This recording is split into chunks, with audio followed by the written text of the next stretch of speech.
studio para sa Minute to Win It Last Man Standing at nakita natin sobrang cute naging laban ni Nanay Raquel, ni Irish at ni Tatay George sa Barangay Pungo, Kalumpit, Bulacan kanina. Sobrang saya. Pero ang hindi cute ay nag-aantay si reward para sa kapamilya winner of the day dahil ay grabe, pwedeng manalo ng 1 million pesos!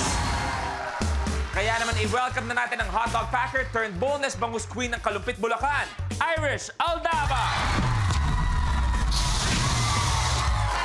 Hi, Irish! Magandang hapon sa'yo. Kamusta? Kamusta ang pakiramdam? Nagsimula tayo sa inyo, pero eto ngayon, nandito ka na sa studio ng Minute to Win It. Masayang-masaya po na kinakabahan. Irish, pwede ka na umupo. Samahan mo si Nanay Nalin at Tatay Alex.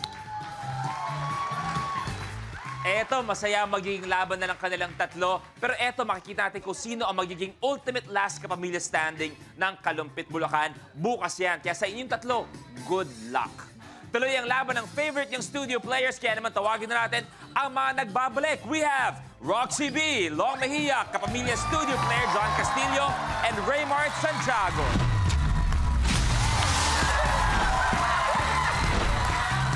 Welcome back. Sigurado magiging masaya ang araw na naman natin sa mga players natin. Pag-usapan natin kung paano magpa-cute. Kunwari, syempre, Ako nag-invento niya. kumbaga kung wala ka sa mundong to, Walang alang words na cute. Ikaw na sinilang. So, pag tinignan mo yung dictionary, Yung cute, ang katapat noon, long, nakaganon yung araw. grabe, araw. Kunwari, meron tayo isang magandang binibini. Paano kayo magpapakute? Ano yung style? John, ikaw muna. Paano ka magpapakute sa Kailangan pa ba kanya? yun, sir? Kitang-kita. Pre, Kailangan mo ba yun? pre, di namin alam paano sabihin, pero kailangan na kailangan. Pre, di namin alam paano sabihin sa'yo. Magiging honest lang kami. O yan, paano mo lalapitan si Roxy?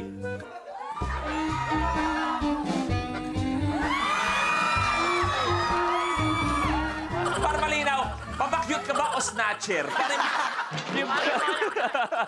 Etong taong to, wala tong alam sa pagpapakyut. Kuya Raymart, paano ka magpapakyut sa isang magandang binibini? Ayan, ganyan-ganyan yan, eh.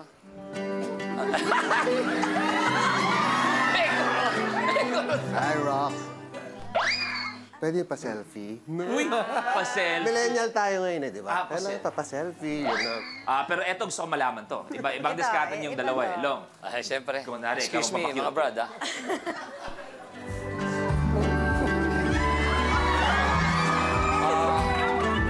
Rox, tapatan na. Kung bibili ka ng cellphone, bumili ka na. Magkita tayo sa Green Hills, 5:30, okay? pero ang challenger natin today, eto daw ang may hawak ng world record sa pagpapakyut. Eto iba to. Former professional basketball player, eto veteran actor, host, comedian, lahat-lahat na ang tiyong ng bayan, Joey Marquez!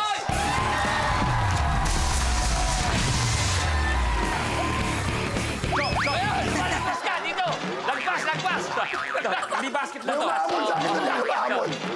Chong, magandang hapon. Welcome sa Minute to Win It. I love you, I miss I love you. Iba to si Chong.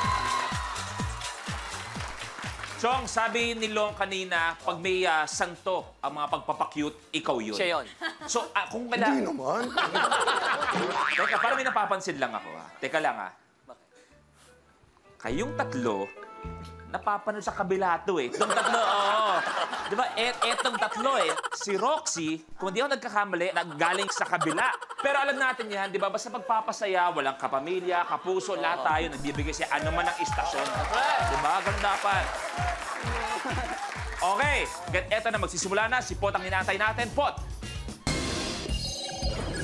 Super Cone. Kailangan magpatalbog ng ping-pong ball sa sahig at dapat ay ma-shoot ito sa apa sa kabilang dulo ng stage. Ang huling makakagawa ng challenge ang mai-eliminate. Good luck! The game begins in 3, 2, 1. Go!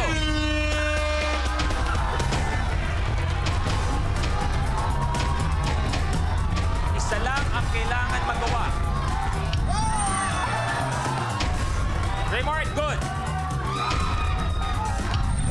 Chong, good!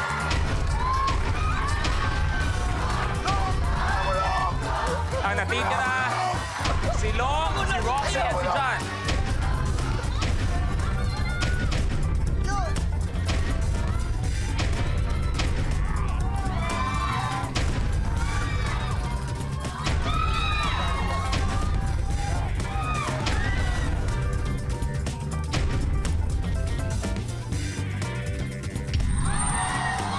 John, good! Long versus Roxy. Roxy and Long na lang naglalaro.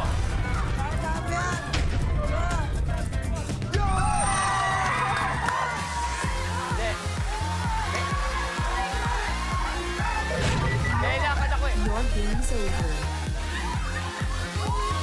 Kapamilya, Excuse me lang. Hindi ko lang sinasabi sa'yo, may lakad ako. Oo. Baka kako, pwede nga magpauna na muna ako. ito lang kasi kapamilya, marami ako napansin. Doon sa unang laro natin, marami kagad akong napuna. Nabibigyan ko sila ng chance na pag-usapan to. Ano yun? Nung marami kayo, silang dalawa nakasuporta sa'yo sobra. Oo nga eh. Nung panalo si John, naiwan kayo ni Roxy, silang dalawa lumipat kay Roxy. Ganyan naman talaga yung mahirap pagkatiwala niya pagka naka-short. Kaya naman, wala. Tapos kagad ang laro, pero may chance pa bukas. Goodbye, Long Mejia! Take a look, next blueprint. Space between. Sa challenge na ito, kailangan mailipat ang mga lata na nasa mesa papunta sa podium sa pamamagitan ng pagpatong nito sa dulo ng isang yardstick. Ang huling makakagawa ng challenge ang mai-eliminate. Wala pang nakakagawa ni isa. Hulog kay Roxy, hulog yung kay John.